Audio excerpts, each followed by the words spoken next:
Question third is analyze whether the CCI can consider the tender called for in March 2009 and negotiations finalized in July 2009 for examination under Section 3, which became operational only on 20th May 2009. तो इसके लिए competition act में देखना पड़ेगा negotiations के बारे में, है ना. तो inquiry into combination by commission, CCI can consider the tender. थोड़ी सी केस स्टडी भी पढ़ लेते हैं.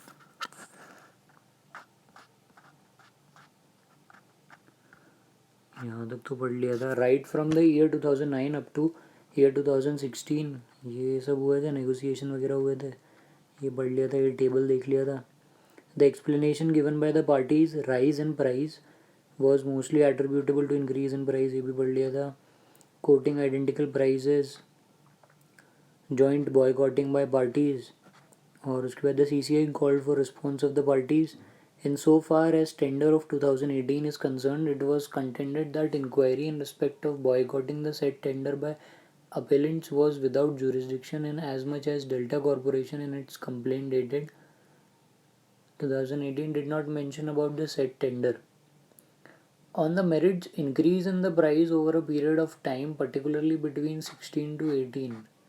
16 to 18 प्राइस बढ़ा है क्या? हाँ, मतलब 16 से पहले दे वर चार्जिंग 260 225, बट देन सी ने चार्ज किया 450, फिर उसके बाद उससे कम नहीं किया. 450 388 99 421 415 तक लेके आए. और on the merits increase in power over a period of time particularly between year 16 and 18 was sought to be justified on the ground that the price of yellow phosphorus which was procured from China, वो China price बढ़ा रहा बोल रहे हैं लोग, तो हम नहीं बढ़ा दी.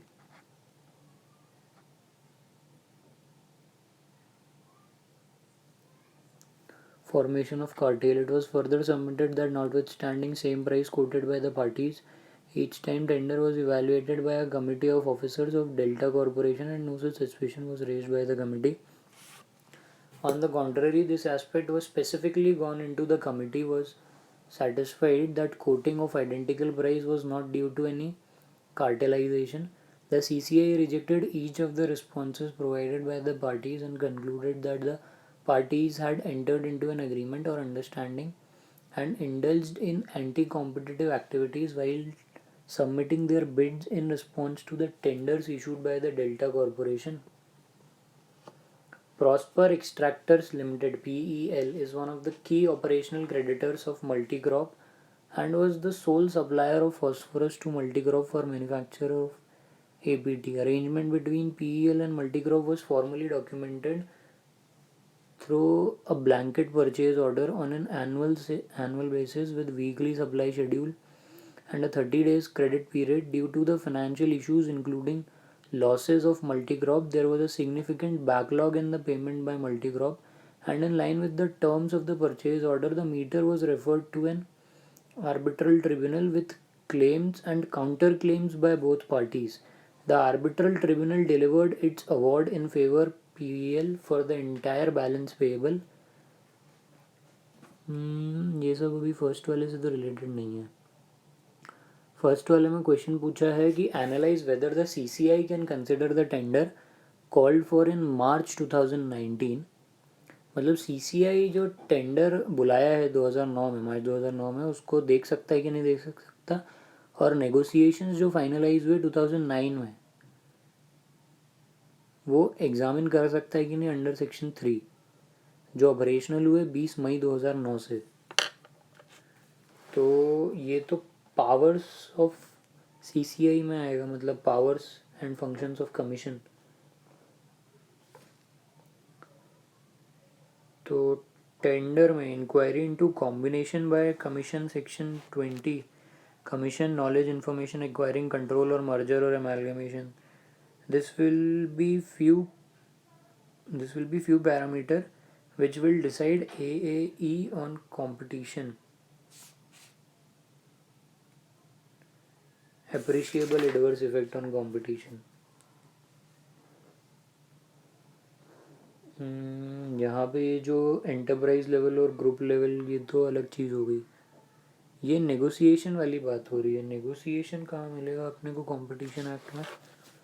Reference by statutory authority, meetings of commission, procedure for inquiry, order by commission after inquiry into agreements और abuse of dominant position, division of enterprise enjoying dominant position, procedure for investigation of combination, notice to parties, additional information, procedure in case of notice under subsection 2 of section 6, orders of commission on certain combination,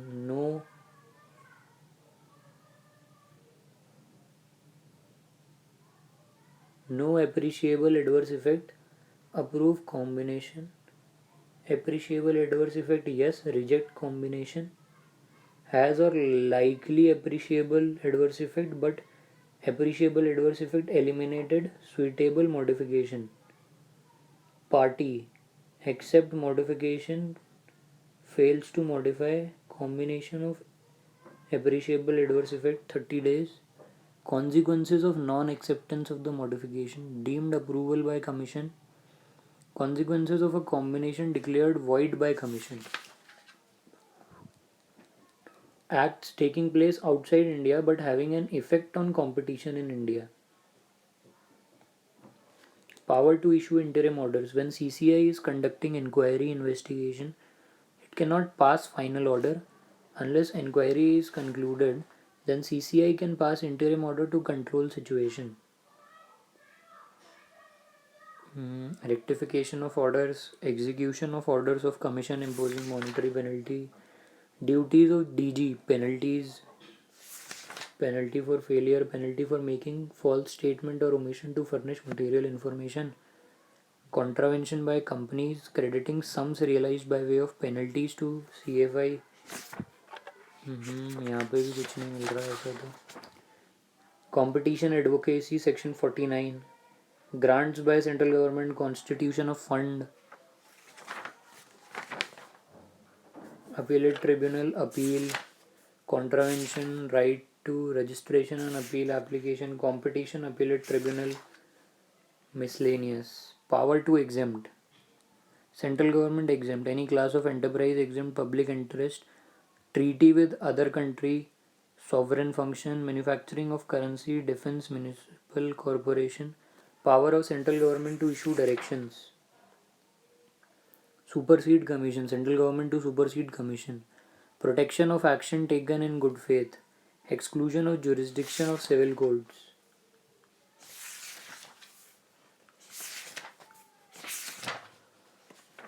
इसके पहले देखा हुआ है section 20 के पहले कुछ दिख रहा हो तो. CCI can consider the tender called for in March 2009 लिखा है कुछ. Negotiations finalized. Answer the following in context of provisions of Competition Act 2002.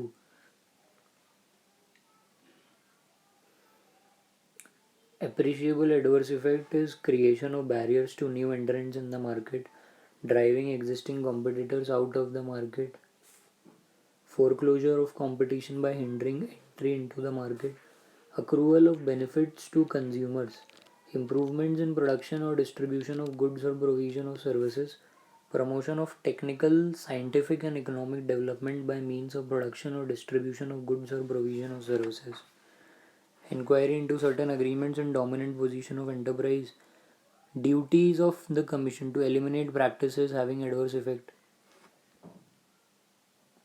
to promote sustained competition, to protect interest of consumer, to ensure freedom of trade. Now, section 15, vacancy not to invalidate proceedings of commission.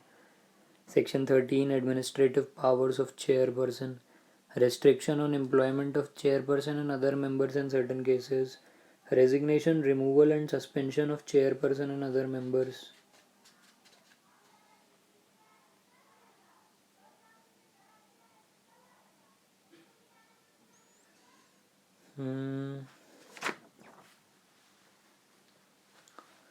Composition of commission, selection committee for chairperson and other members of commission, request for confidentiality, Orders of the Commission. Appointment of independent agencies to oversee modification. Modification to the proposed combination. Modification to the proposed combination. Appearance of the parties before the Commission. Publication of the details of combination. Mode of service of notice. Calling for report of the DG prima facie opinion on the combination. यहाँ कुछ मिल सकता है क्या? The Commission shall form its prima facie opinion under subsection 1 of section 29 of the Act on the notice filed in Form 1 or Form 2 as the case may be, as to whether the combination is likely to cause or has caused an appreciable adverse effect on competition within the relevant market in India within 30 working days of the receipt of the said notice. नहीं. Withdrawal of refiling of notice, termination of proceedings, intimation of any change, computation of time limit, scrutiny of notice. Procedure for filing notice. Obligation to file the notice. Failure to file notice. Filing of details of accusation under section 6. Belated notice. Form of notice for the proposed combination. Procedure in regard to transaction of business relating to combination. The Competition Commission of India. Venture Capital Fund. अब ये तो definitions चालू हो गई. Regulation of combination. Section 6. Approval of the proposal relating to merger amalgamation. Merger amalgamation हो ही नहीं रहा है इसमें यार. Execution of any agreement or other document for acquisition referred to in Section 5A. Where a portion of an enterprise or division or business is being acquired, taken control of, merged or amalgamated with another enterprise. Central government hereby exempts the enterprise being parties to any acquisition.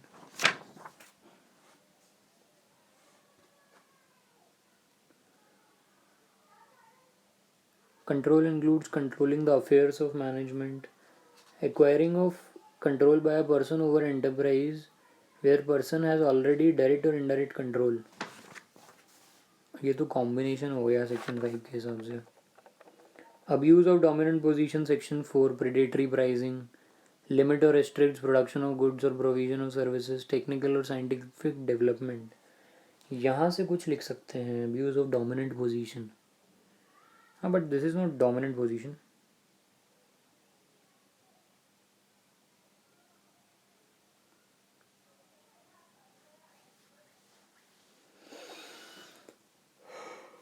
क्या लिखा है इसमें section 4 में? Subsection 1 prohibits abuse of dominant position by any enterprise or group. There shall be abuse of dominant position if an enterprise or group directly or indirectly imposes unfair or discriminatory condition in purchase or sale of goods or services. इसमें ये लिख सकते हैं section 4 के हिसाब से. Tender में क्योंकि इन लोगों ने ग्रुप बना लिया था ना, तो price in purchase or sale including predatory price of goods or services. Predatory price क्या होता है? Predatory price means the sale of goods or provision of services at a price which is below the cost. Predatory price होती है जो cost से भी कम पे आप बेच रहे हो या खरीद रहे हो. As may be determined by regulations, जो determine regulations ने करी है उससे कम पे आप डील कर रहे हो. Of production of the goods or provision of services with a view to reduce competition or eliminate the competitors. The unfair or discriminatory conditions in purchase or sale of goods or services referred to in subclause 1 and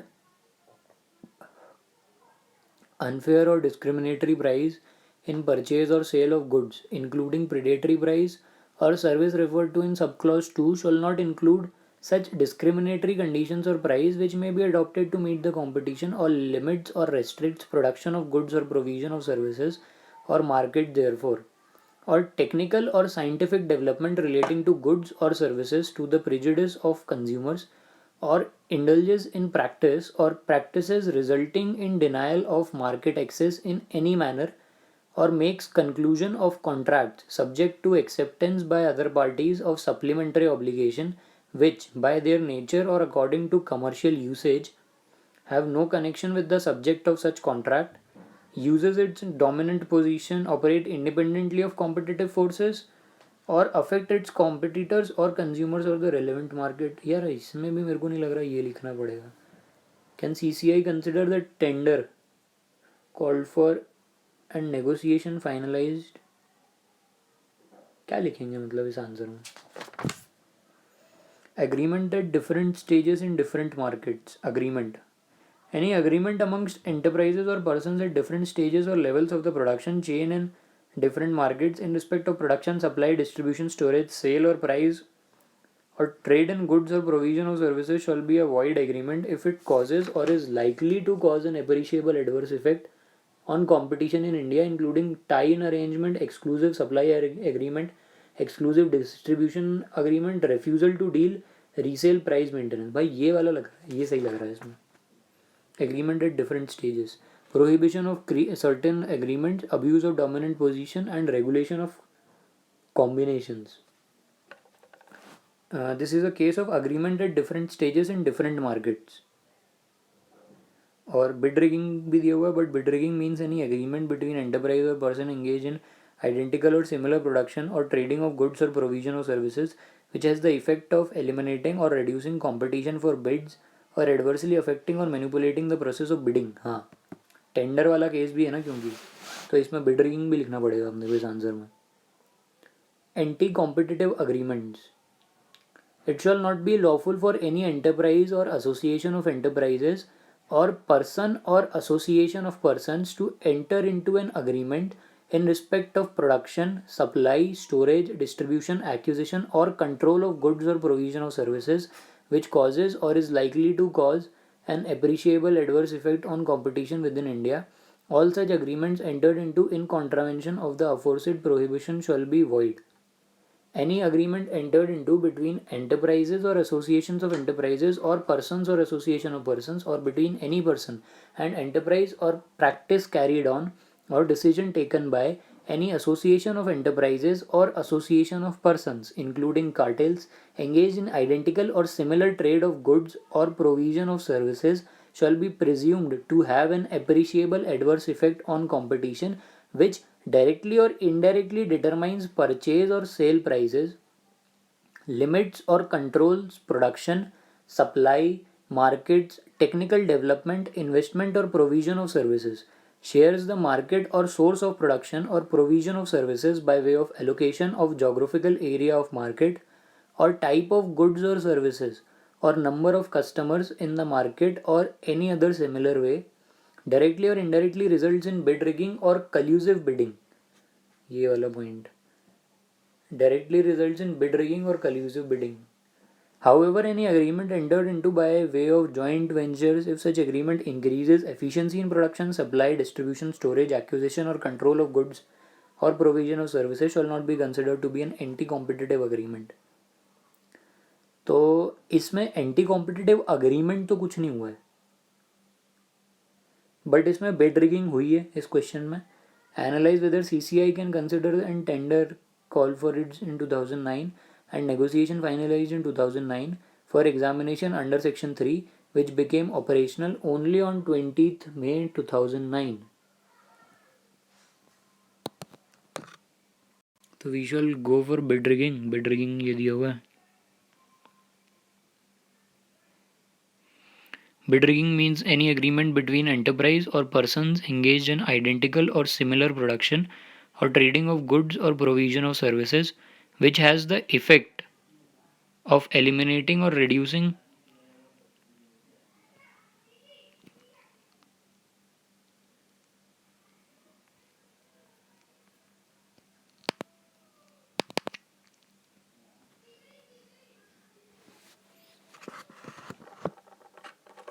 competition, है ना.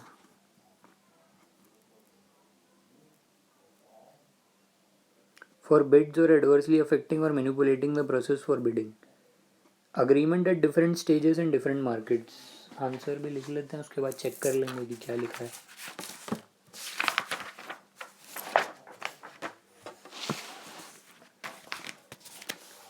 सबसे पहले तो ये लिखते हैं कि as per competition act, as per competition act 2002. So Competition Act 2002, bid rigging means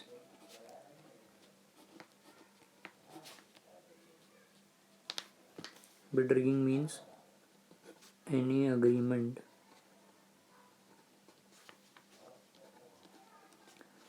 between enterprises or or persons engaged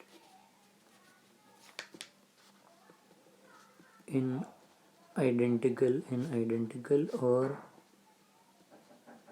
similar production or trading of goods or provision of services which has the effect of eliminating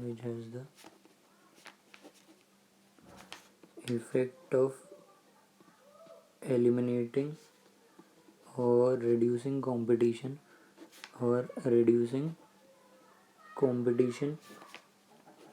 for bids or adversely affecting or manipulating the process of forbidding affecting or manipulating the process for bidding. उसके बाद agreement at different stages in different markets, ये वाला जो था ये agreement void हो जाएगा. Tie in agreement includes any agreement requiring a purchaser. Exclusive supply agreement includes any agreement restricting in any manner. Exclusive distribution agreement, a refusal to deal, includes any agreement which restricts or is likely to restrict. यहाँ पे ये था ना कि refuse to deal कर दिया था इसके साथ. ये जो डेल्टा लिमिटेड था यहाँ पे एक पॉइंट लिखा हुआ था.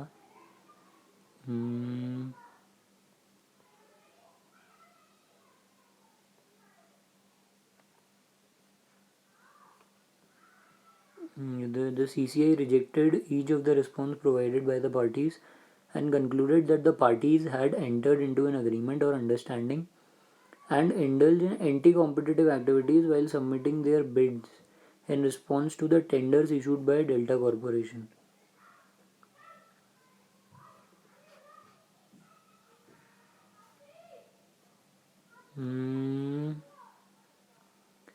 कार्टेलाइजेशन है ना, तो इसमें एक तो अपन ने बिड रिगिंग एक्सप्लेन किया.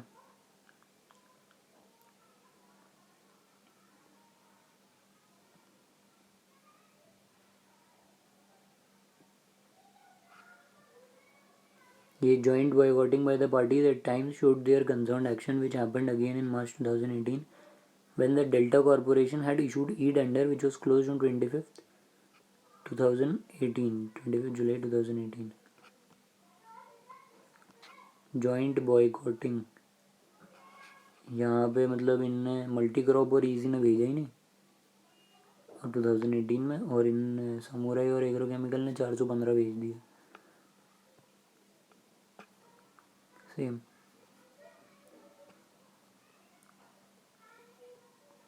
तो जॉइंट बॉयकॉटिंग तो हुई है.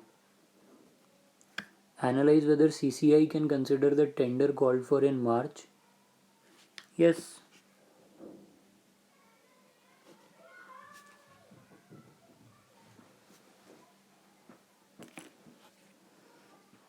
अच्छा नहीं, अब यहाँ पे ना एक बार सेक्शन 3 पढ़ो.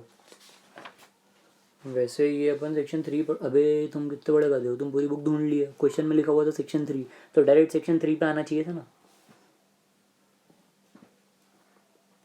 वो टॉपिक ढूंढ रहे हो बैठ के कि बिड रिगिंग कहाँ है और एग्रीमेंट कहाँ लिखा हुआ है और वो कहाँ है, टेंडर से रिलेटेड टॉपिक कौन सा. भाई सेक्शन 3 लिखा हुआ है क्वेश्चन में, तो सीधे सेक्शन 3 में आके ढूंढो.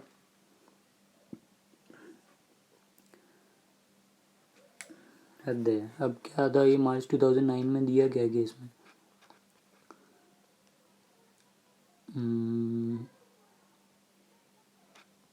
से पहले होगा शायद मार्च 2009. Here, right from the year 2009 up to year 2016. In 2009, 245 was the rate quoted by these 4 parties, and in year 2012 it was 310.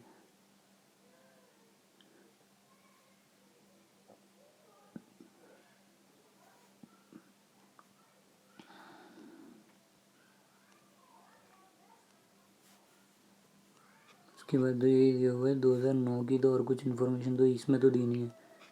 इसमें 2014 से दी हुई है.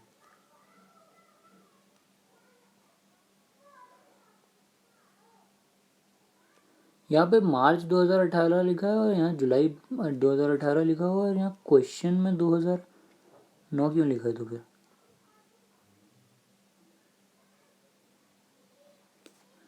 मई, ये ना मार्च 2009 और जुलाई 2009, ये 2018 होना चाहिए था क्वेश्चन में वैसे। पता नहीं भाई। अब यहाँ पे तो 1.a लिख दो कि हाँ मतलब CCI के पास, ये CCI has considerable power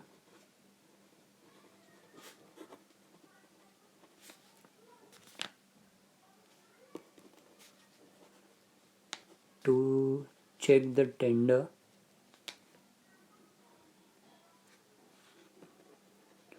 and negotiations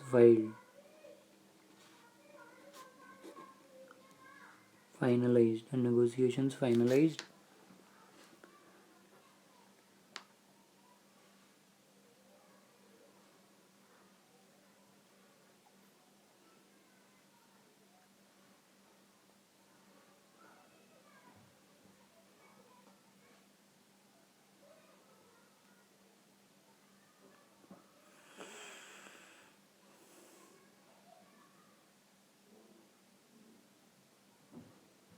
power तो है, चेक तो कर सकता है।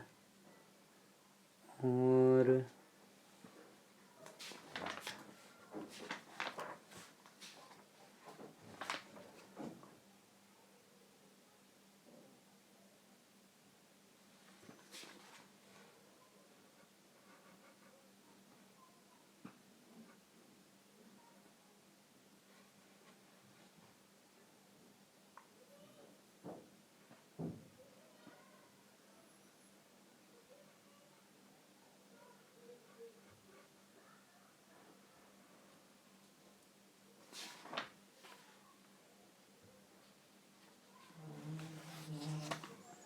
अपन तो अभी सेक्शन 3 में ही रहते हैं। For examination and negotiations finalised under section 3 which became operational. तो रेस्ट्रिक्शंस और of rights under some acts, prohibition of export of rights. Nothing contained in this section shall restrict the right of any person to export goods from India to extent to which agreement relates exclusively. Any agreement amongst enterprises or persons at different stages or levels of the production chain in different markets in respect of production, supply, distribution, storage, or trade of goods or provision of services shall be void agreement if it causes or is likely to cause an appreciable adverse effect on competition in India. और agreement entered into by way of joint agreement सही होता है। It shall not be lawful for any enterprise और association of persons to enter into an agreement in respect of production, supply, storage, acquisition of control which causes or is likely to cause appreciable adverse effect on competition within India. All such agreements entered into contravention of the aforesaid prohibition shall be void.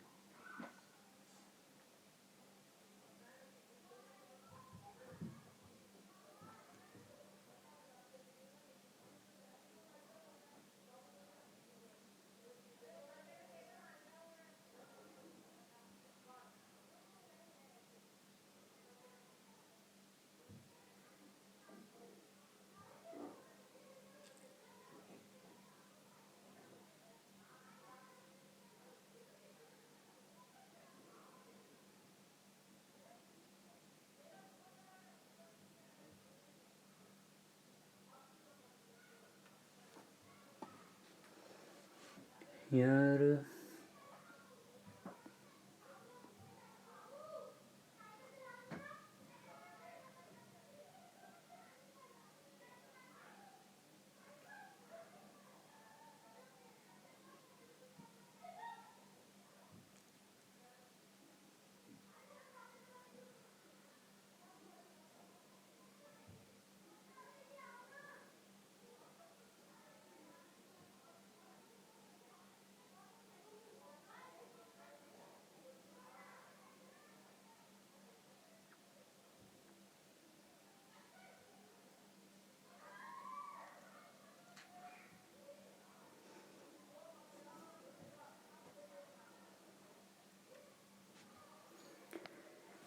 हाँ भाई, क्या लिखेंगे इसे? 3 number का answer है बे।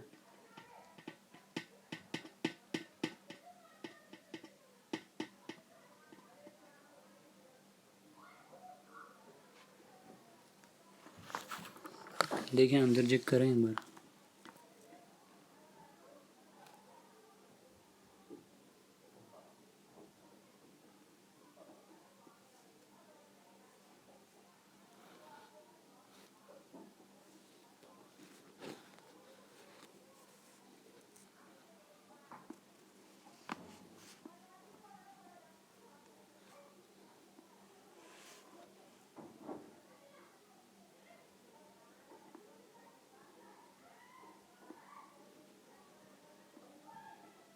ऐसा ढीला चलता है ना, गुस्सा आती है।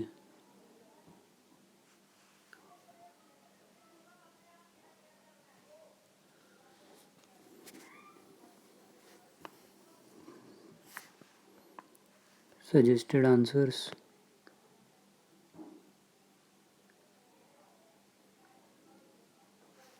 नवंबर 19।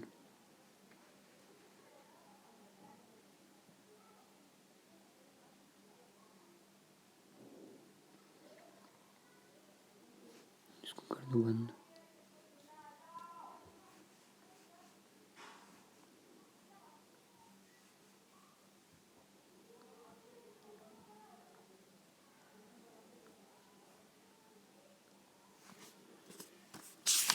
MCQ अगर चेक करें तो पहले का बी, डी सही है, बी बी डी, वायर पाँचों करेक्ट। 10 नंबर मिल गए। अब इसके बाद ये आंसर चेक कर लो, ये वाला। ये इतनी देर से ढूंढ रहे थे आप, इन लोगों ने क्या लिखा है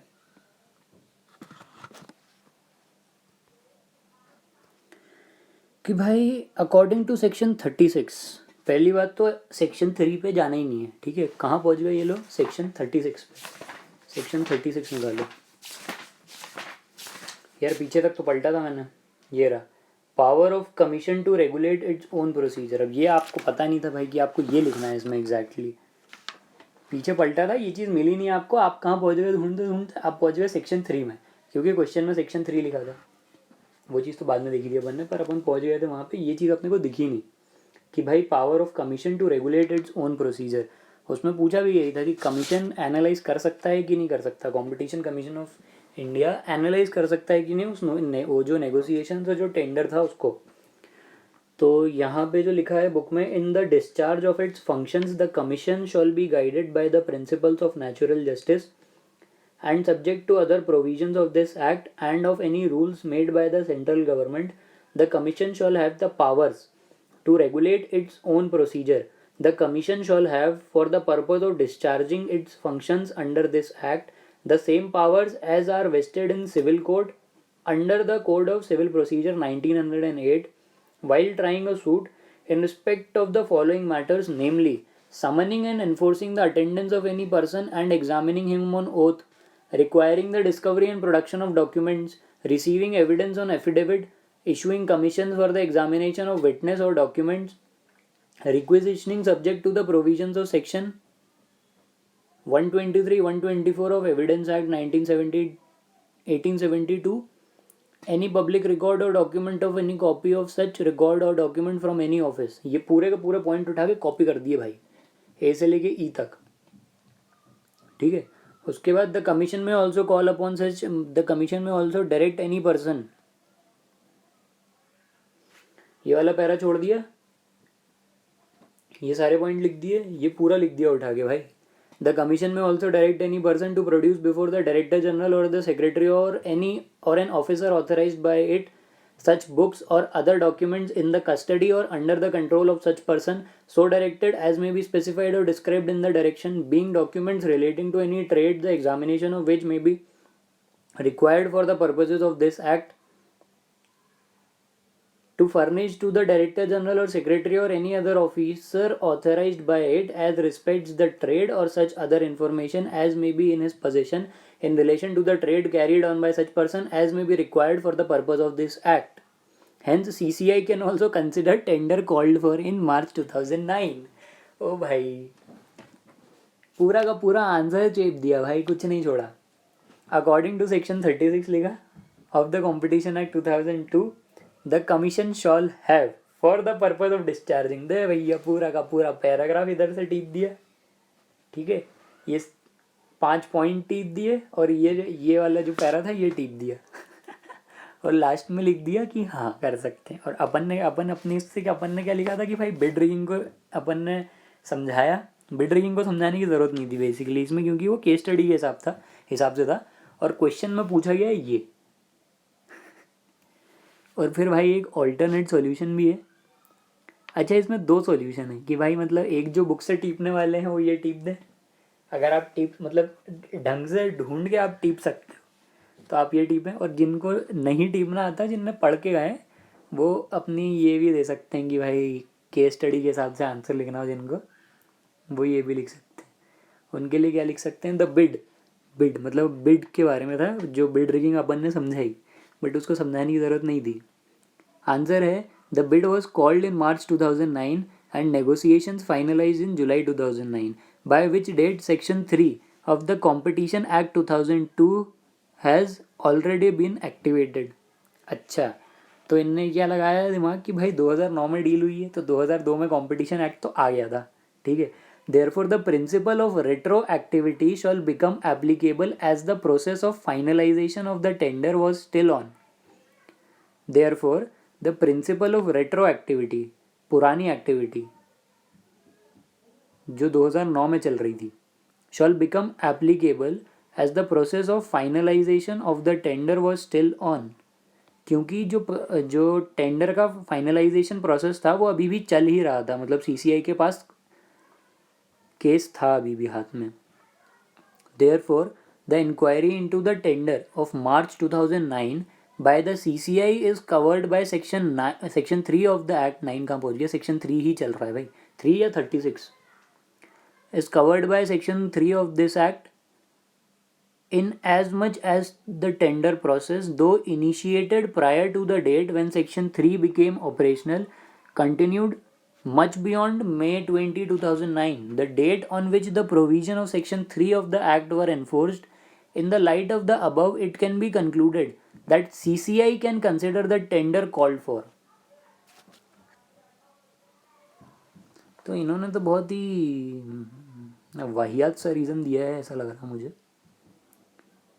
कि भाई 2002 में कंपटीशन एक्ट आ गया था, सेक्शन 3 के प्रोविजंस एप्लीकेबल हो गए थे, तो इसीलिए अगर 2009 का केस है तो उस पर आप अप्लाई कर सकते हो और सीसीआई जाके उस केस को उठा सकती है।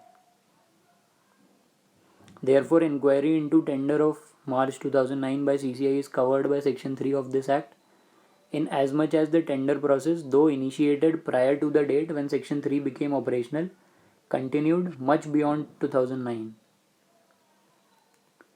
और भाई जिनको आंसर टीपना हो वो सेक्शन 36 उठा के चिपका सकते हैं पूरा पूरा।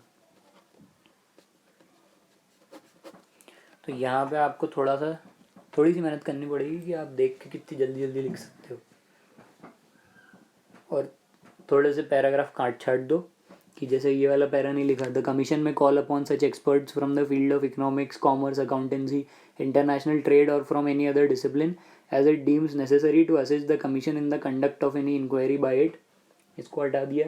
ये वाला जो पैराग्राफ था, in discharge of its functions commission shall be guided by principles of natural justice subject to other provisions of this act and of any rules made by the central government. The commission shall have the power to regulate its own procedures।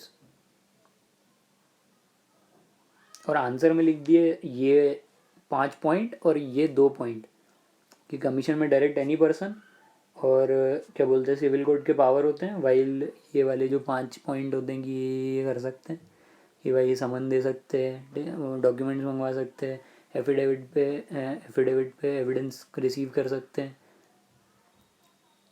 जो भी document दिए examine कर सकते हैं, उसको commission issue कर सकते हैं।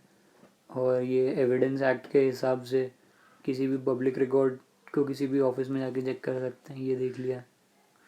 टू प्रोड्यूस बिफोर डीजी और सेक्रेटरी और officer authorised by it such books और दूसरे document in custody under the control of such person so directed as may be specified or described in the direction being documents relating to any trade, examination of which may be required, furnish the DG or secretary or any other officer authorized by it as respects the trade or such other information as may be in his possession in relation to the trade carried on by such person as may be required for the purpose of this act.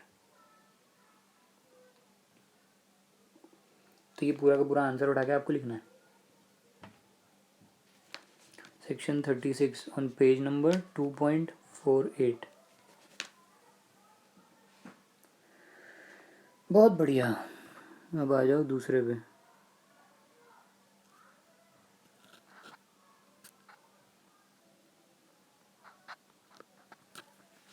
तो भाई ये था 3 number का question. जो आपने लिखा ये गलत है, बेड रिगिंग नहीं लिखना था. ये वाला जो था एक लाइन लिखिए, ये करेक्ट लिखिए.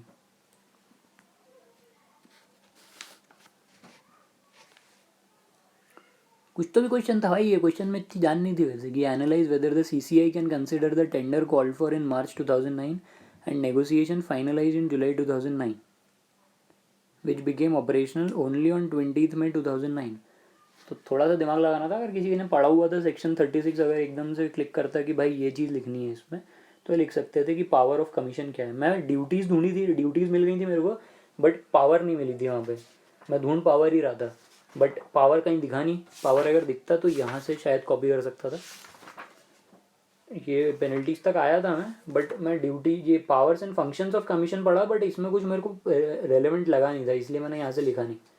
जो सेक्शन 19 था ये पढ़ा था कि इंक्वायरी इनटू ये duties powers and functions of commission, but इन्होंने यहाँ पे ये सेक्शन घुसा दिया power of commission to regulate its own procedure. तो अपन यहाँ पे बुक में भी लिख सकते हैं वैसे तो कि रेड विद सेक्शन 36.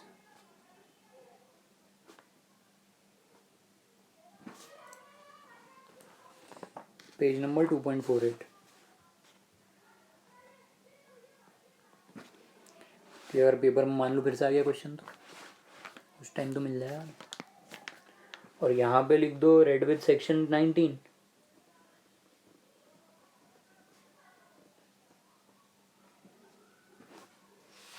इसका पेज वो क्रॉस रेफरेंसिंग होती है 2.37.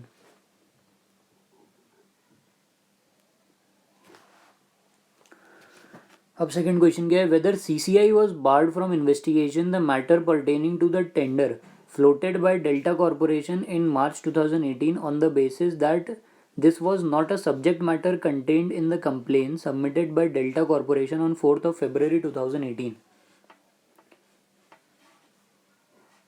क्या बोला इसमें. Whether CCI was barred from investigating the matter pertaining to tender floated by Delta Corporation on the basis that this was not a subject matter contained in the complaint submitted by Delta Corp. मतलब इन्होंने इसको ही बार कर दिया कि भाई तुम नहीं कर सकते. और रीज़न क्या दिया कि ये सब्जेक्ट मैटर नहीं है जिस बेसिस पे कंप्लेन सबमिट करी है डेल्टा कॉप ने.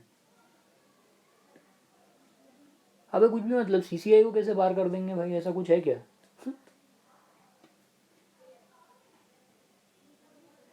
एक वो पढ़ा था अपन ने कि क्या बोलते हैं सेंट्रल गवर्नमेंट के पास पावर होती है टू ओवरराइड ये कंपटीशन कमीशन ऑफ इंडिया, है ना. Acts taking place outside India having no effect. अभी यहाँ पे क्या लिखेंगे फिर. crediting sums realized by way of penalties to consolidated fund of India, contravention by companies.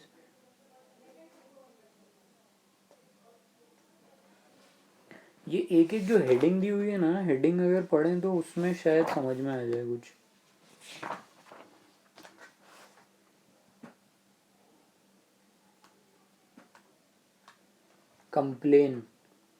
Complain subject matter.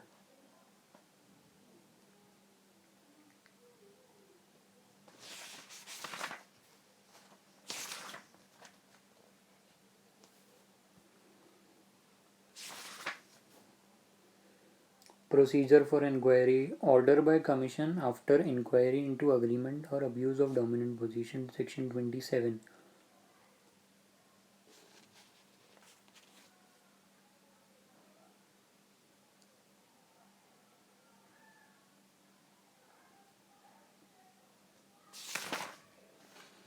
Division of enterprise enjoying dominant position. Procedure for investigation of combination.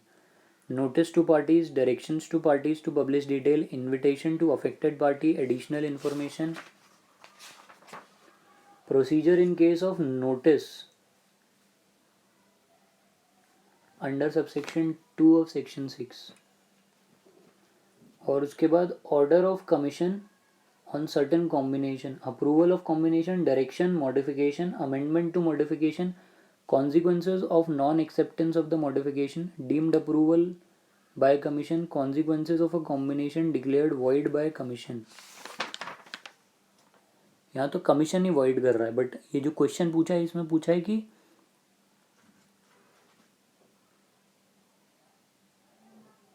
whether CCI was barred from investigating the matter. यार होनी तो नहीं चाहिए, board तो कर नहीं सकते आप ऐसे का, अगर केस कर दिया है तो.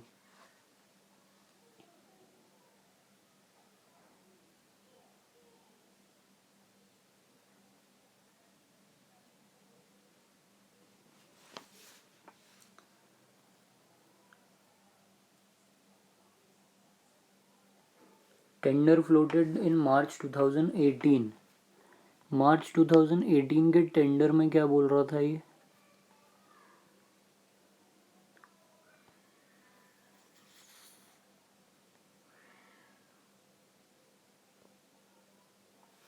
In so far as tender of 18 is concerned, it was contended that inquiry in respect of boycotting the said tender by the appellants was without jurisdiction, in as much as the Delta Corporation in its complaint dated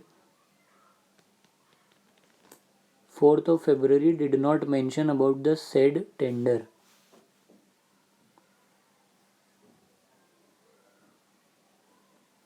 For the above observations of the DG and responses of the parties are as under. ये observations निकले. ये joint boycotting की बात हो रही थी यहाँ पे मार्च 2018 में.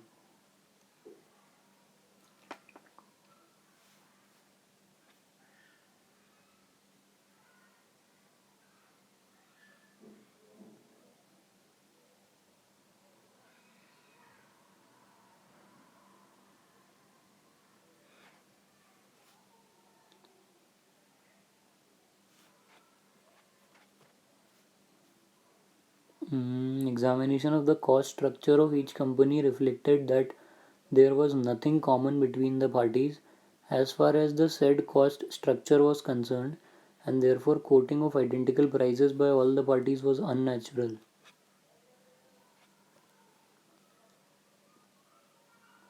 ये तो डीजी ने अपनी रिपोर्ट में दिया है.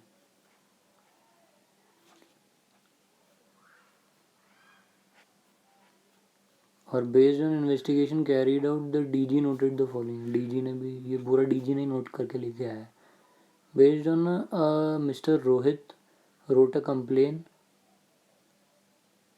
on 4th of February 2018 and CCI assigned the complaint to DG for investigation. ठीक है. Sometime during the year 2018, Mr. Rohit, the chairman and managing director of Delta Corporation, as part of his review of the operations, analyzed the purchase of APT over the last several years. और उसने trend देखा. ये इसने कहानी सुनाई आके, इन्होंने उठा के इन्वेस्टिगेशन डीजी को दे दी. डीजी ने ये सब चीज़ें देखी.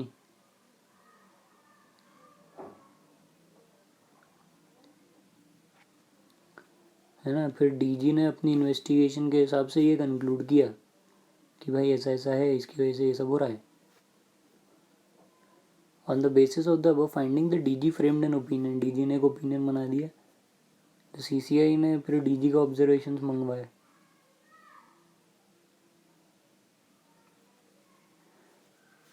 तो डीजी ने रिस्पॉन्स में लिखा है and response of the parties are as under. Observe the above observation of DG.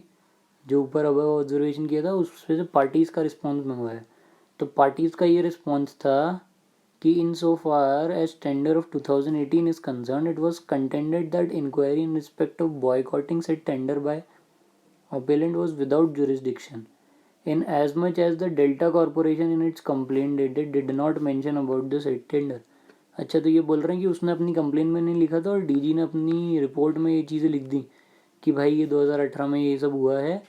तो ये लोग काउंटर है वो कर रहे हैं कि उसने नहीं लिखा था तो डीजी ने ढूंढ लिया। तो ऐसा नहीं है कि भाई डीजी ने ढूंढ लिया तो उसके जुरिस्डिक्शन में आएगा कि नहीं आएगा सीसीआई के। मतलब ये है कि काम करते करते अगर कोई नई चीज़ मिल गई आपको तो आप उस पर केस चला सकते हो कि नहीं चला सकते हो। तो ये उसी बात पे वो कर रहे हैं कि मतलब आप नहीं चला सकते, ऐसा ये बोलना चाह रहे हैं। तो क्या होगा इसमें ढूंढना पड़ेगा कि क्या लिख सकते हैं। Approval of combination, consequences of non acceptance of modification,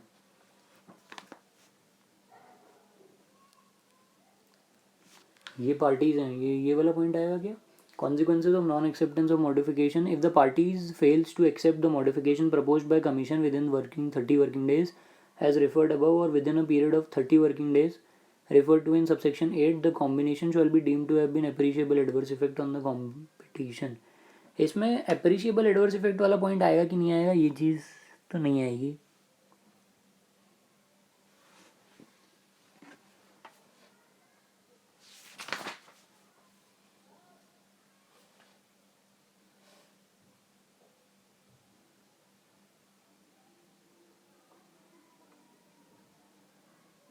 Section 33. When CCI is conducting inquiry or investigation, it cannot pass final order unless inquiry is concluded. Then CCI can pass interim order to control situation.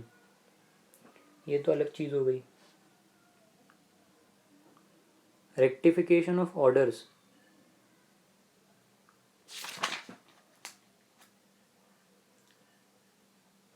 हाँ, ये duties of DG में मिल सकता है शायद। Director general to investigate contravention.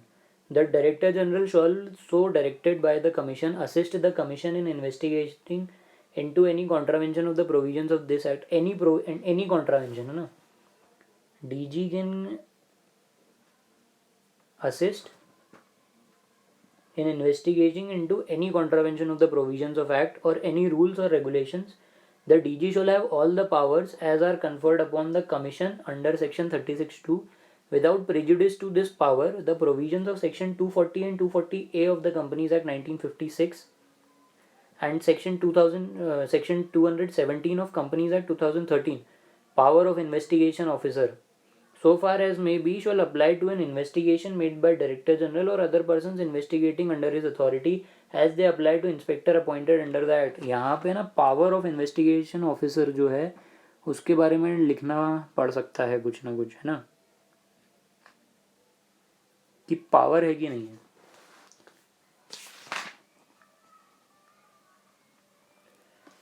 Penalty penalty penalty crediting सम नहीं। Contravention, competition, advocacy.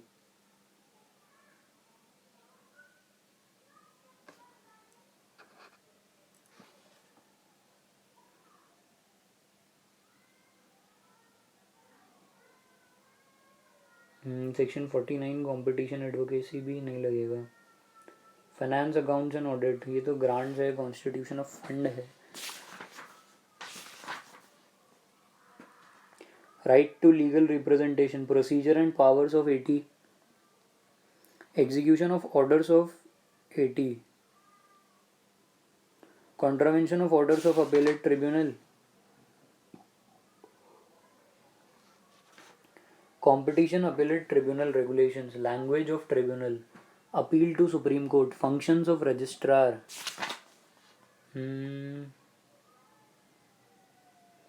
inspection and certified copies of documents and other papers। नहीं, मुझे ढूंढना है कि भाई इन्वेस्टिगेशन करते करते कुछ मिल गया जो उसमें नहीं था, एफआईआर में नहीं था, मतलब जो उसने भरी है उसमें नहीं था, तो उसके ऊपर एक्शन ले सकता है कि नहीं ले सकता, ये देखना है अपने को। रेक्टिफिकेशन ऑफ एरर नहीं। पावर टू एग्जेम्प्ट नहीं। Power of central government to issue direction,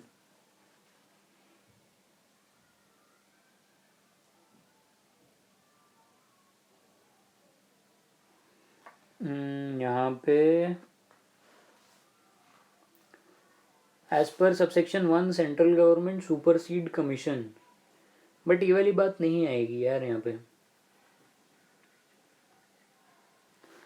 ये तो जो सेंट्रल गवर्नमेंट डायरेक्शन देती है उसको अगर फॉलो नहीं किया तो क्या एक्शंस होंगे, वो बात करी गई है. Chairperson, members, DG, registrar and other employees, public servant, protection of action taken in good faith, restriction on disclosure of information, act to have overriding effect, exclusion of jurisdiction of civil courts.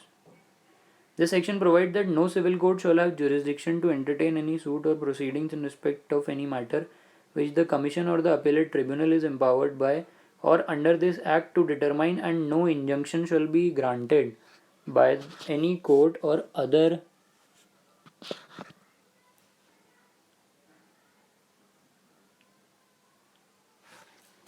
any power conferred under this act, power to make rules,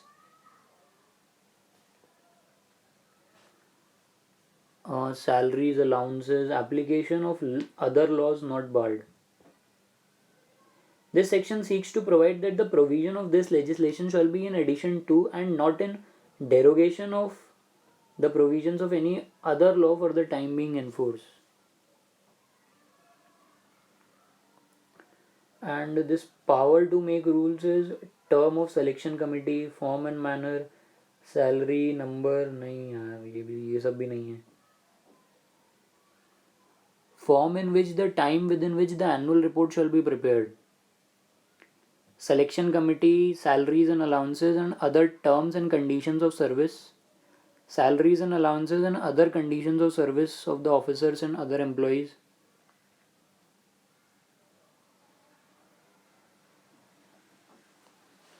Power to make regulations, section 64.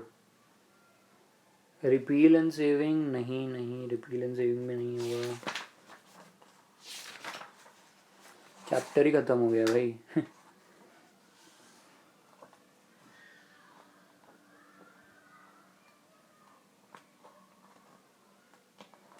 Subject matter of complain.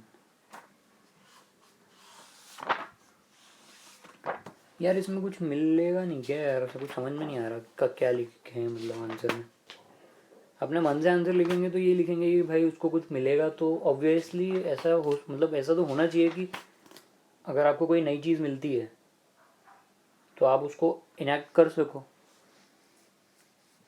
Competition policy and law. What is competition? Object behind to prevent practices having adverse effect to ensure freedom of trade.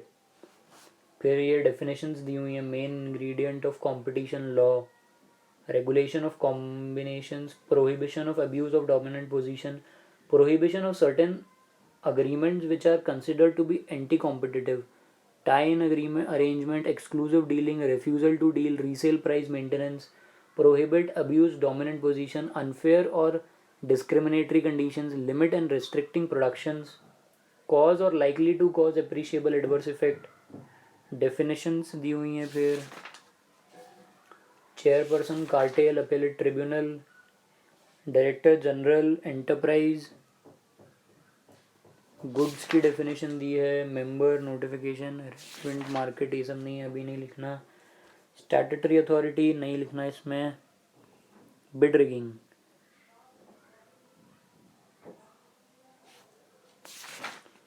उसके बाद restriction on rights, prohibition of exports, abuse of dominant position, predatory pricing, ये भी नहीं आएगा अभी यार. ये combination आ गया. फिर नेक्स्ट कॉम्बिनेशन भी नहीं लिखना इस आंसर में. रेगुलेशन ऑफ कॉम्बिनेशन, ये भी नहीं लिखना. Filing of details of acquisition, form of notice for the proposed combination, नहा. Belated notice, failure to file notice, obligation to file the notice, procedure for filing notice. कोई एक para निकल के लिखा है यार इसमें. Scrutiny of notice,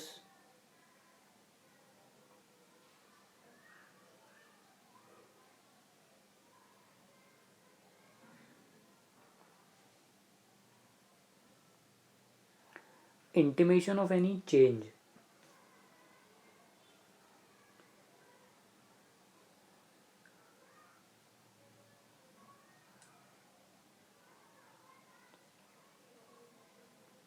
Secretary shall issue an acknowledgement of the receipt of notice, notwithstanding anything contained in sub-regulation 2. The commission may, after recording reasons, invalidate a notice filed under Regulation 5 or Regulation 8 of these regulations when it comes to the knowledge of the commission that such decision of the commission to the parties to the combination within 7 working days of such decision of the commission. नहीं, यहाँ से कुछ लिख सकते हैं कि intimation of any change, the parties to the combination having filed a notice under Regulation 5 or Regulation 8 of these regulations shall inform the Commission of any change in the information provided in the notice to the Commission at the earliest during the continuation of the proceedings under the Act. The Secretary shall place the information relating to any change in the notice before the Commission not later than the 3rd working day of its receipt in the Commission. The Commission shall assess the significance of the information relating to that change and if satisfied take on record the information received. हाँ देखो ये वाला point है. The Commission shall assess the significance of information relating to that change. That change तो इसमें मतलब as an change कुछ हुआ नहीं था अपनी केस स्टडी में, बट ये हुआ था कि डीजी ने ढूंढते ढूंढते ये चीज़ निकाल ली थी. बट कमीशन को अगर लगता है कि भाई इससे मतलब इन्फॉर्मेशन जो रिसीव हुई है इसको रिकॉर्ड में लेना चाहिए और इससे सेटिस्फाइड है कि भाई कुछ ना कुछ मिलेगा, तो आप इस पॉइंट को लिख सकते हो. Whether the commission is of the view that the change is likely to affect the factors for determination of the appreciable adverse effect on competition significantly, it may, after giving an opportunity of being heard and after recording reasons, treat the notice already filed as not valid. Where the commission has held a notice to be not valid under subregulation 4, the secretary shall convey the decision of the commission to the parties to the combination within 7 working days. यार ये combination की बात हो रही है, बस difference यहाँ पे ये है.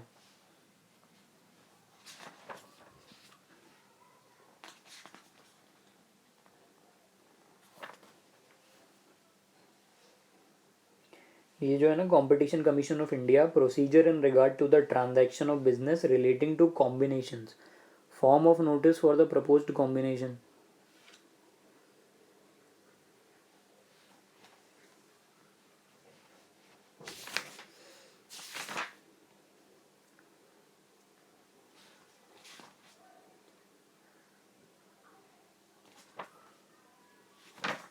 ये तो वो है कि नोटिस अगर आपने अमालगमेशन या एक्विजिशन किया किसी चीज़ का,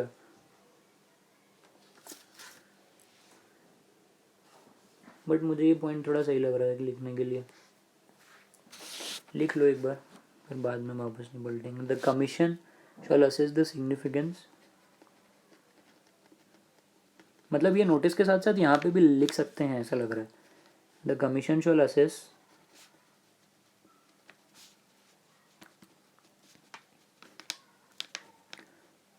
The Commission shall assess the significance of the information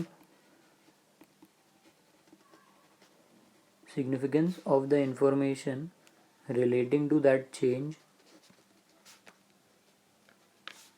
and if satisfied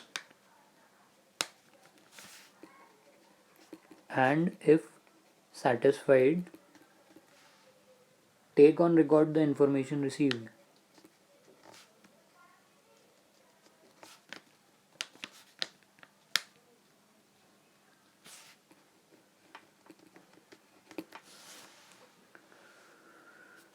ये तो नोटिस से रिलेटेड हो गया. बाकी proof of publication, DG calling for a report from the director general. अबे हाँ यहाँ पे भी कुछ मिल सकता है ना. After receipt of response to the notice to show cause from the parties to the combination under subsection 1 of section 29 of the act, the commission may decide to call for a report from the DG under subsection 1A of section 29 of the Act within the time as specified. The Secretary shall convey the direction of the commissions under subregulation 1 to the Director General along with the copy of notice, show cause to the parties, combination, response to the parties, report by Director General.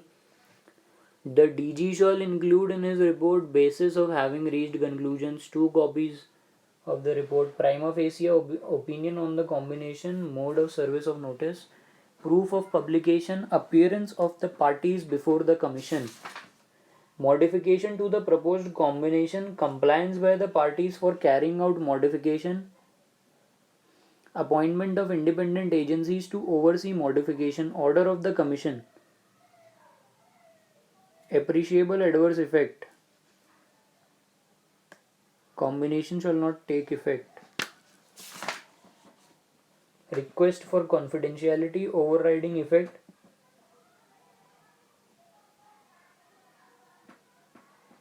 CCI. Establishment of CCI. ये सब नहीं लिखना. Term of office नहीं. Resignation, removal, suspension of chairperson. Restriction on employment. Administrative powers of chairperson.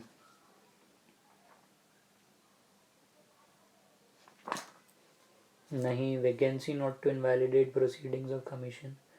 Appointment of DG. Secretary and officers and other employees of commission. Enquiry into certain agreements and dominant position of enterprise.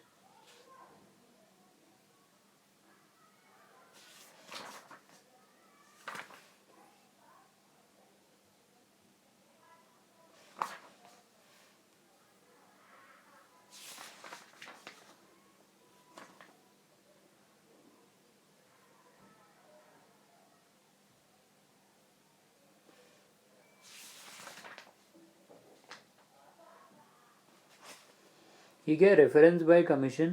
Where in the course of a proceeding before the commission an issue is raised by any party that any decision which the commission has taken during such proceedings or proposes to take is or would be contrary to any provisions of this act whose implementation is entrusted to the statutory authority, then the commission may make a reference in respect of such issue to the statutory authority.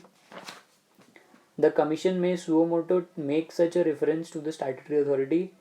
On receipt of a reference, the statutory authority shall give its opinion within 60 days of receipt of such reference to the commission. Procedure for inquiry under section 19. Meetings of commission.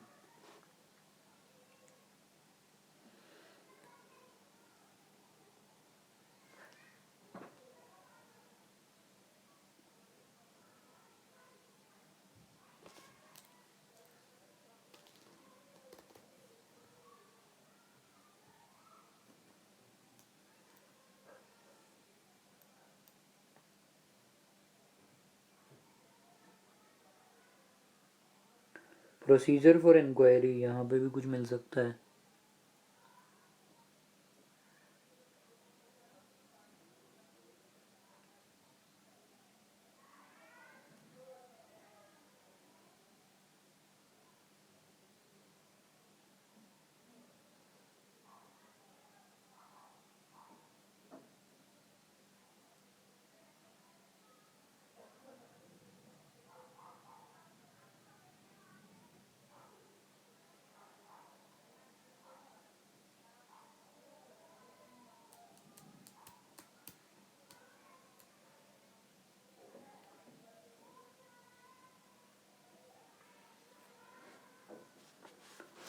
First point is procedure for inquiry under section 19.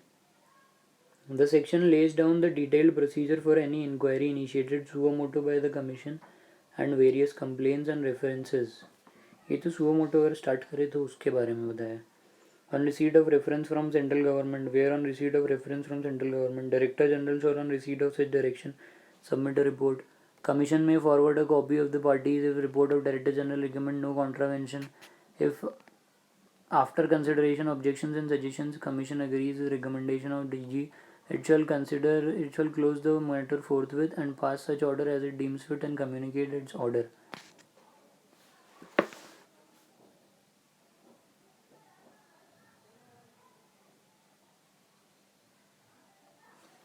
ये जो 6th वाला point है इसका page number 2.43 में. If after consideration of the objections and suggestions if any the commission agrees, after consideration of the objections and suggestions if any commission agrees with the recommendation of the DG, it shall also close the matter forthwith and pass such orders as it deems fit and communicate its order to central government or state government or the parties concerned as the case may be.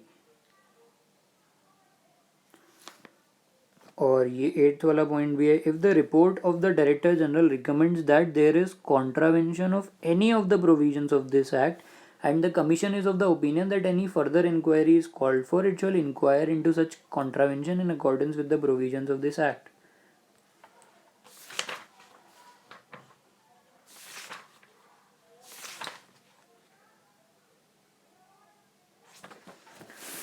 तो मेरे हिसाब से ये वाला भी लिख देना चाहिए.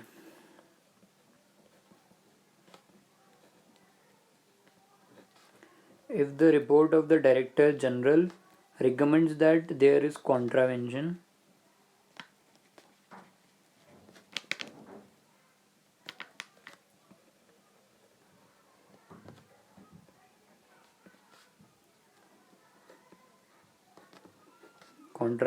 of any of the provisions of the act,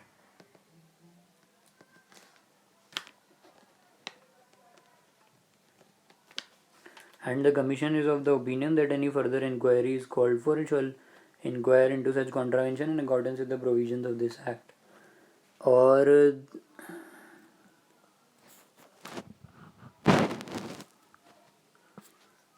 तो इसका जो कंक्लूजन है कि वो कि that CCI can not be board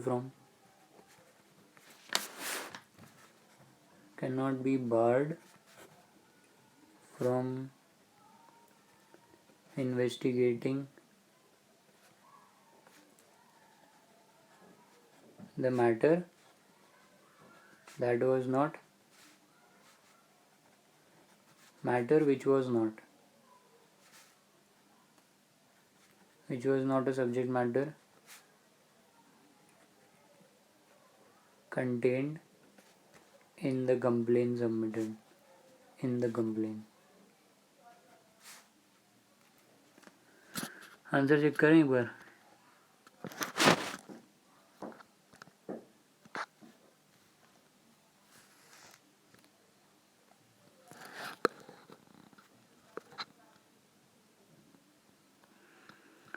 ओ भाई सेक्शन लिखना था कोई सा तो भी. हो बच गए. सही सेक्शन पे उतरे अपन, सेक्शन 19 पे. और ब्रैकेट में सेक्शन 26 लिखा हुआ है. नहीं यार, हाँ यार, सेक्शन 19 एक क्या है कि inquiry into certain agreements and dominant position of enterprise. Check करते हैं ना क्या लिखा है इन लोगों ने. 3(1) और 4(1) के बारे में लिखा है. अरे यार ये वाला लिखा है यार.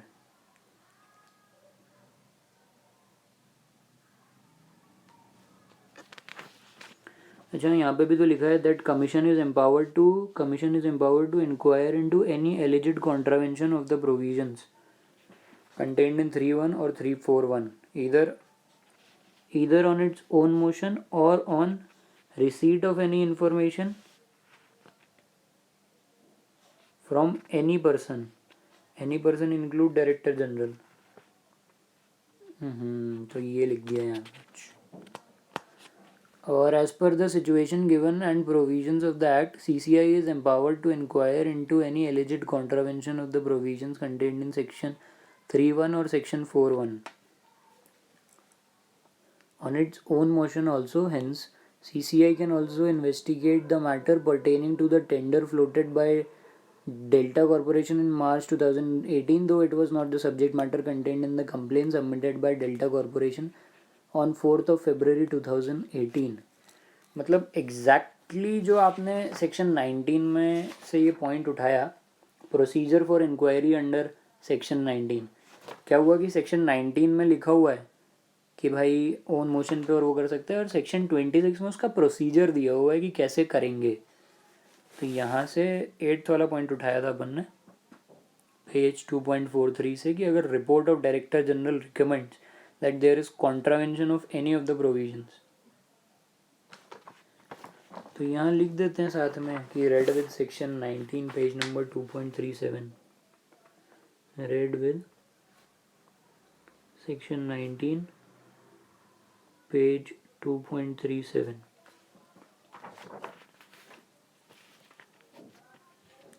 तो ये वाला पैरा उठा के पूरा लिख देंगे यहाँ पे कि according to section 19 of the competition act, commission is empowered to inquire into any alleged contravention. Answer अपने को यही लिखना था, बट एग्जैक्टली पॉइंट से वाले थे.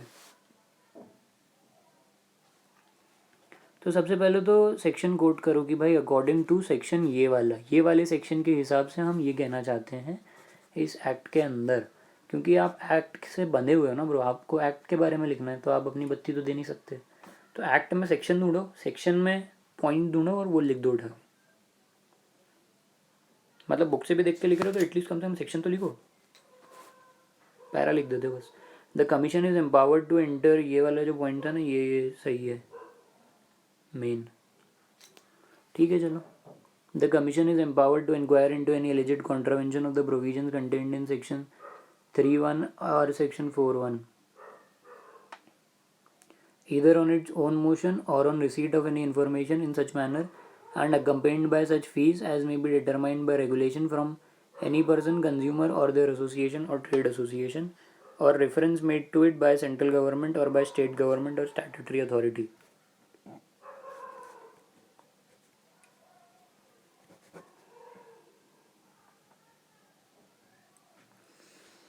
अब आ जाओ भैया थर्ड वाले पे। थर्ड पार्ट में क्या बोल रहे हैं, इन्हीं के लिए हमारा इंतजार है। हेलो, थर्ड पार्ट है 5 नंबर का भाई। Analyze based on the facts of the case regarding the conclusion of CCI that the appellants had entered into an agreement to indulge in collusive bidding by forming a cartel, resulting into contravention of section 3 of the act. अब अगर आप section 3 पे वापस पहुंच जाओ तो भाई कल्यूसिव bidding होती है बिड रिगिंग, कि भाई आप दूसरों को परेशान कर रहे हो। ये जो आपने फर्स्ट आंसर में उठा के लिख दिया था ना, इसको लिख दो यहाँ पे कि as per section 3 bid rigging is this as per section 3 of competition act 2002, CA act मत लिख देना भैया, कंपटीशन एक्ट है। Competition Act, bid rigging means this. Any agreement between enterprise or persons engaged in identical or similar production of trading of goods. Analyze based on the facts of the case regarding the conclusion of CCI that appellant has entered into an agreement and indulged in collusive bidding by forming a cartel resulting into contravention of section 3. तो सिर्फ bid rigging तो लिखेंगे नहीं भाई, 5 number का answer कुछ तो लिखना पड़ेगा।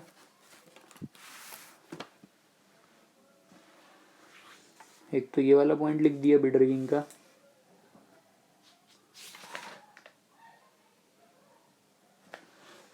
और दूसरा ये रेफ्यूजल टू डील वाला पॉइंट लिख देंगे केस स्टडी के हिसाब से। Includes any agreement which restricts or is likely to restrict by any method the persons or classes of persons to whom goods are sold or from whom goods are bought.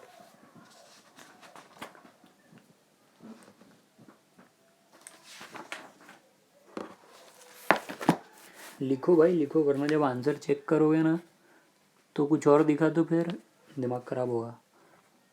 इसलिए सिर्फ दिमाग में पढ़ने से कुछ नहीं होगा, लिखो उसको देख के। Includes any agreement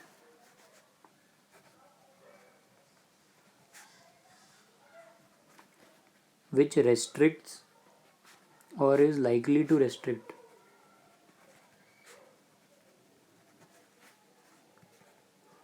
by any method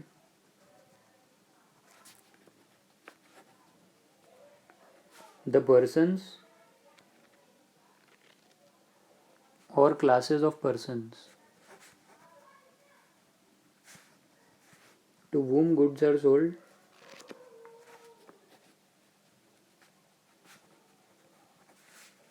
or from whom goods are bought.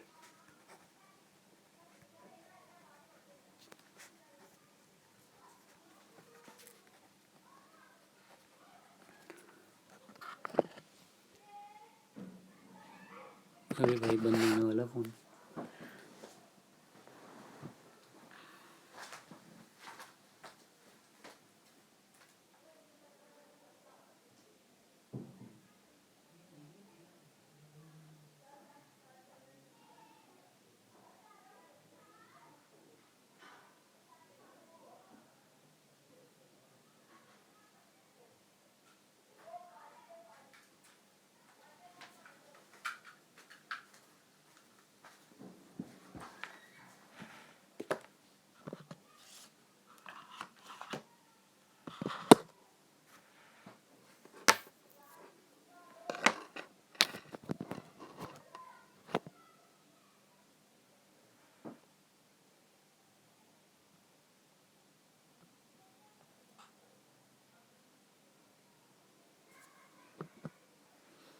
हो रहा है चार्ज।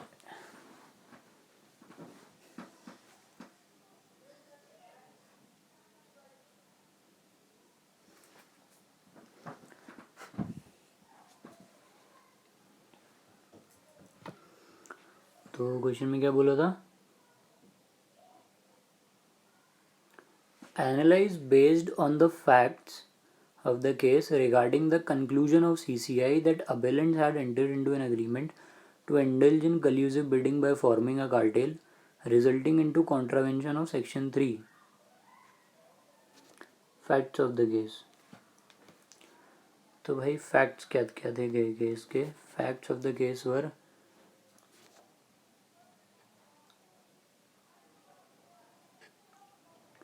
फैक्ट्स एनालाइज करने ना अपने को।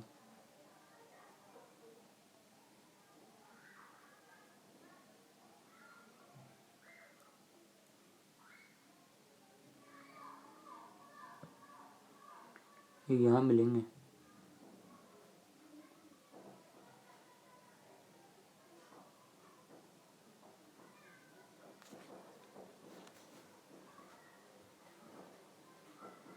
Identical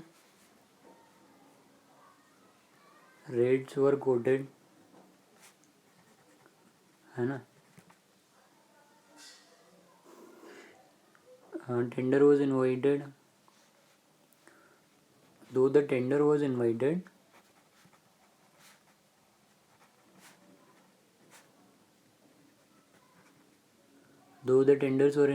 all the parties had abstained from quoting. All the parties have abstained from quoting. Quote करने से मना कर दिया।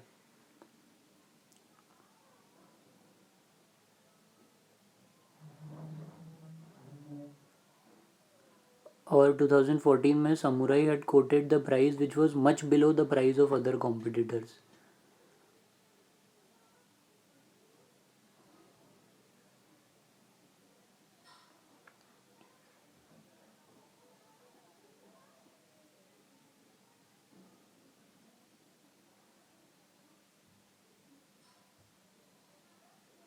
ये भी एक तरीके से हुआ ही ना कि भाई उसने बहुत कम कोट कर दिया, बहुत ही ज़्यादा कम कोट कर दिया, मतलब इतना कम कोट किसी ने किया ही नहीं है।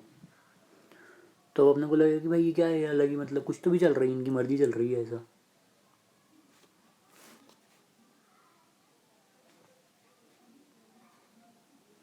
प्राइस कोटेड was much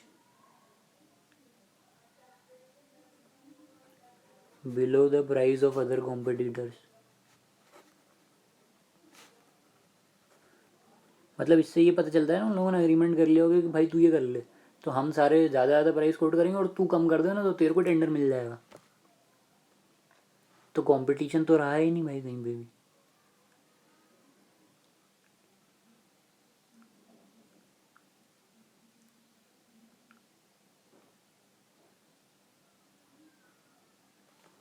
और ये क्या किया इन लोगों ने कि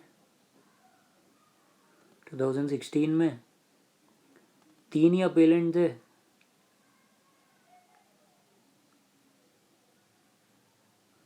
participated and quoted uniform rate and barred other parties to contract.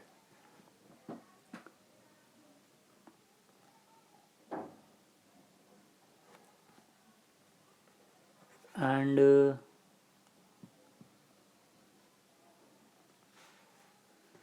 managed to bring down the rate to 2 रुपये तो कम किया है बस।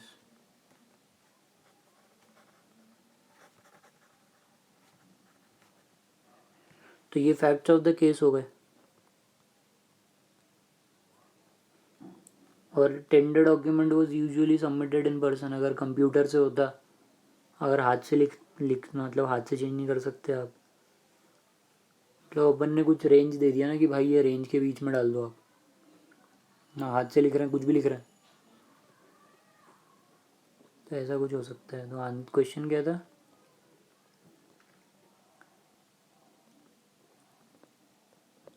कि analyse based on the facts of the case regarding the conclusion, है ना, that the appellants had entered into an agreement to indulge in collusive bidding. तो भाई कल्यूसिव बिडिंग यही होती है, या तो अग्रीमेंट कर लो, अगर अग्रीमेंट नहीं भी किया है तो भी अगर बिड रिगिंग कर रहे हो,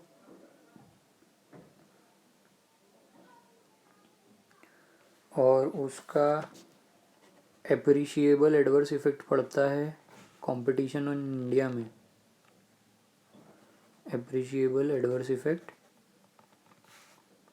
weather directly or indirectly, whether directly or indirectly, and it results in bid rigging or collusive bidding.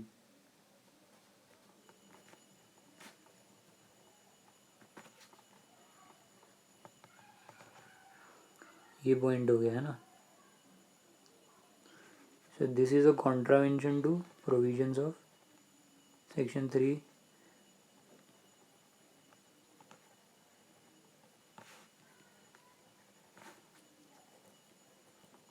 contravention to the provisions of section 3 of the Competition Act 2002।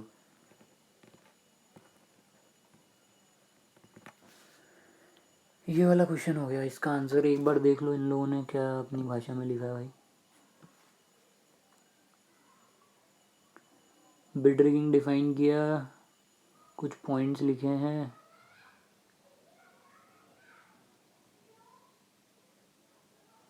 Bid rigging means any agreement, मतलब section ने लिखा, जिसमें section लिखो इसमें ये नहीं लिखते, जिसमें अपन नहीं लिखो उसमें ये लिख देते। Bid rigging means any agreement between enterprise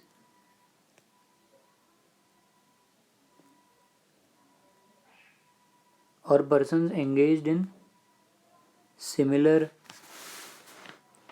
identical or similar production or trading of goods or provision of services which has the effect of eliminating or reducing competition for bids or adversely affecting or manipulating the process of bidding।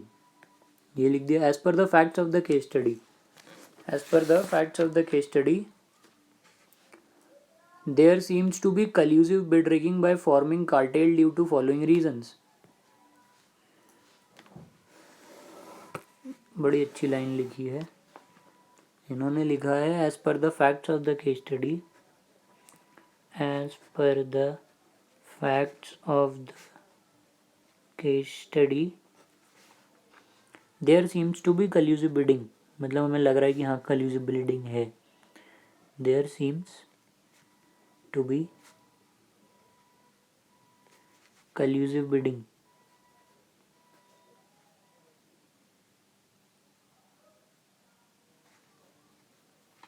कल्यूसिव bid rigging, ये इन्होंने एक ही word बना दिया, collusive bidding और bid rigging को।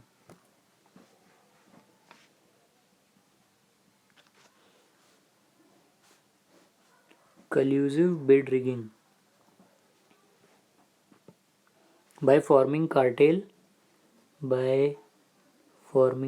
Cartel बनाया इन लोगों ने। ये हमें कैसे पता चला? Due to the following reasons. Reason में क्या क्या लिखा? All the parties easy samurai multicrop quoted identical rates from 2009 to 2014। In tender floated March 2003 applicants quoted identical price। मतलब आपको ईयर भी लिख देते हैं आप, तो उससे मतलब फैक्ट पता चल जाता है।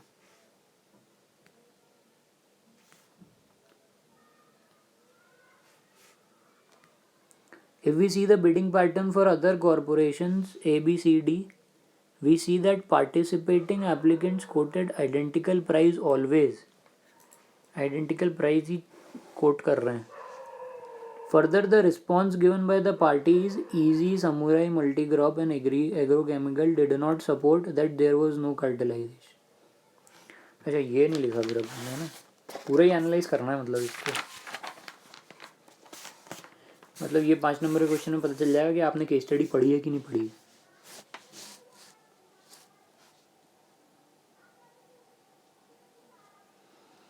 If we see the bidding pattern, ये हो गया। उसके बाद फर्दर द रिस्पॉन्स जो उन्होंने दिए, रिस्पॉन्स जो दिए उसके ऊपर बातें करो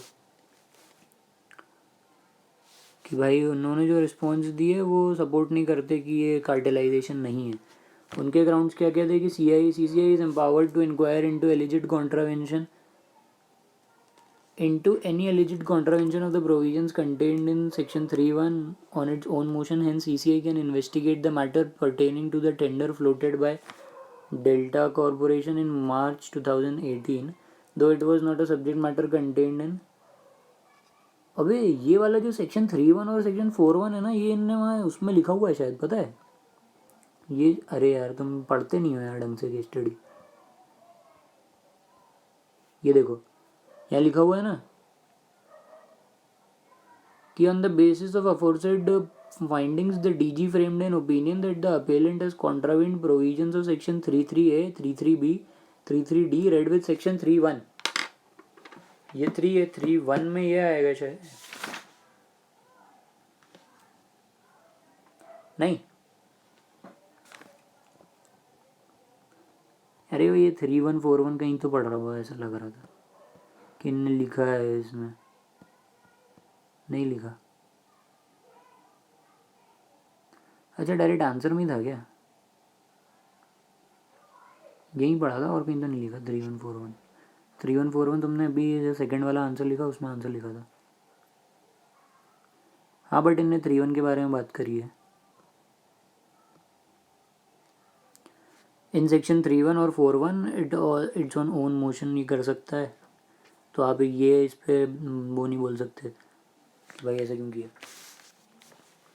corporation in March 2018, though it was not a subject matter. Second point was that the said parties pleaded that the price rise of APT was due to increase of price of yellow phosphorus, which was to be procured from China, had increased. However, all the parties quoted identical price, which had resulted in adversely affecting or manipulating the process of bidding. ये वाला पॉइंट भी लिख दिया अपन ने, ये उसी में क्वेश्चन में ही था, उस केस स्टडी में ही था। The said parties pleaded that the price rise of APT was due to increase of price of yellow phosphorus, which was to be procured from China, had increased. However, all the parties quoted identical prices. कि बोले हम सब China से ही लाते हैं और China वालों ने price बढ़ा दिए तो इसलिए हमने भी प्राइस बढ़ा दिए, और उसके बाद भी हमने सबने सेम प्राइस रखे क्योंकि चाइना ने प्राइस बढ़ाया, किसी एक पर्टिकुलर सप्लायर ने नहीं बढ़ाया। अब उसके बाद ये वाला क्वेश्चन 1.7, ये है 4 मार्क्स का। इसमें क्या है, एग्जामिन और advise regarding the below questions relating to the insolvency bankruptcy code 2016। What is your view with regard to the stand taken by NCLT in admitting the application of PEL for initiating insolvency proceedings against Multicorp?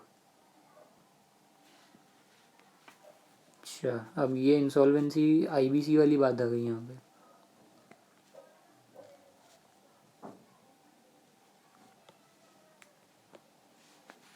NCLT ने क्या stand लिया भाई case में,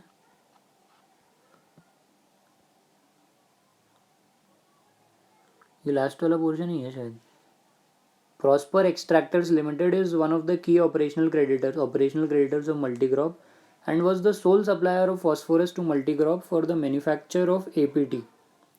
The arrangement between PEL and Multicorp was formally documented through a blanket purchase order on an annual basis with weekly supply schedule and a 30 days credit period. Due to the financial issues including loss of Multicorp, there was a significant backlog in the payment by Multicorp, and in line with the terms of the purchase order, the matter was referred to an arbitral tribunal with claims and counterclaims by both parties. The arbitral tribunal delivered its award in favor of PEL for the entire balance payable, including receivables assigned to the bank without recourse basis by Multicorp, and rejected the cross claims of Multicorp. Multicorp proceeded to file a petition under the Arbitration and Conciliation Act 1996 challenging the award of the arbitral tribunal based on the opinion of the CFO that the object of IBC 2016 is also to hold promoters personally liable under for default of the firm they control. An application was filed by PEL under section 9 of the IBC. Section 9 खोल लो भाई IBC का.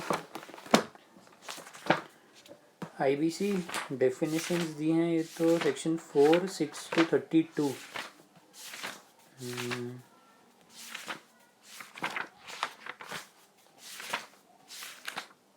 Section 18 आ गया.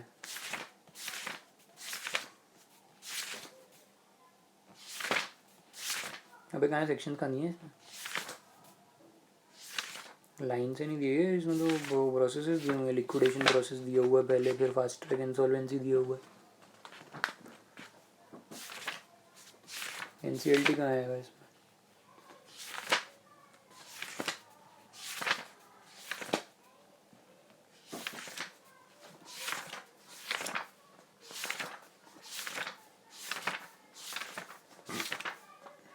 वो chapter ही खत्म हो.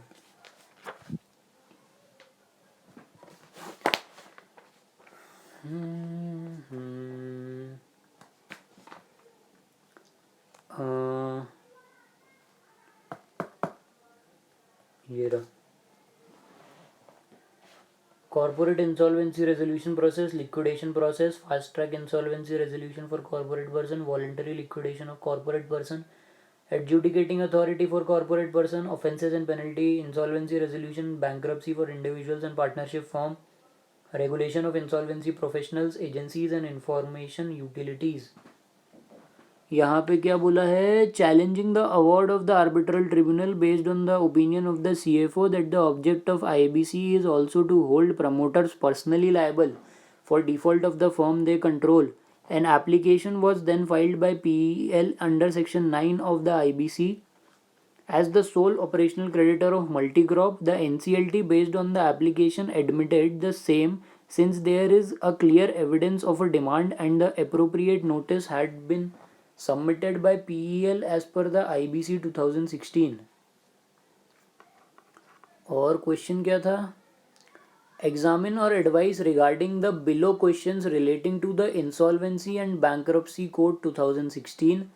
What is your view with regard to the stand taken by NCLT in admitting the applications of PEL for initiating insolvency proceedings against Multicorp?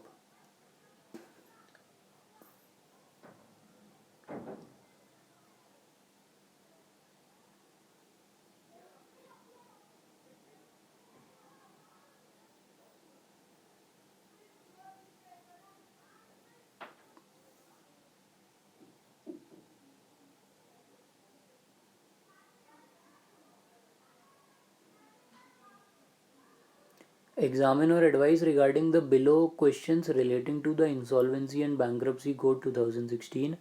What is your view with regard to the stand taken by NCLT in admitting the application of PEL for initiating insolvency proceedings against Multicorp? और PEL क्या है, operational creditor है. तो operational creditor तभी कर सकता है जब कोई और फाइनेंशियल क्रेडिटर नहीं हो, है ना. तो proceedings against multicrop initiating insolvency proceedings, तो CIRP में मिलेगा इसका ये कॉर्पोरेट इंसॉल्वेंसी रेजोल्यूशन प्रोसेस में. हाँ, फास्ट ट्रैक इंसॉल्वेंसी में तो नहीं आएगा, वॉलंटरी लिक्विडेशन में नहीं है, एडजुकेटिंग अथॉरिटी में भी नहीं आएगा. ये CIRP में मिलेगा. 4.19 पे आ जाओ.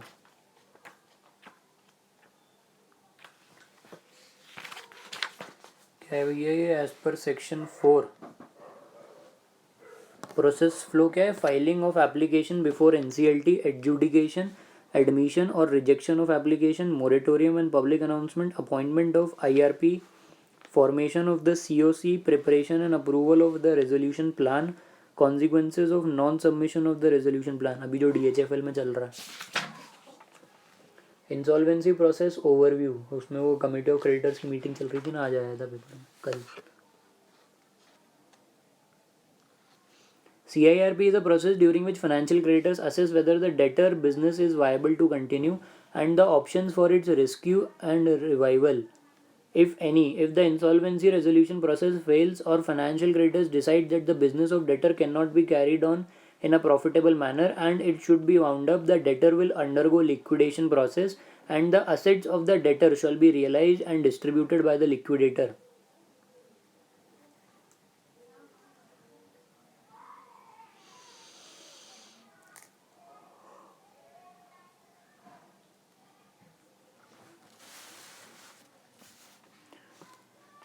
The code creates time bound process by insolvency resolution of companies and individuals. These processes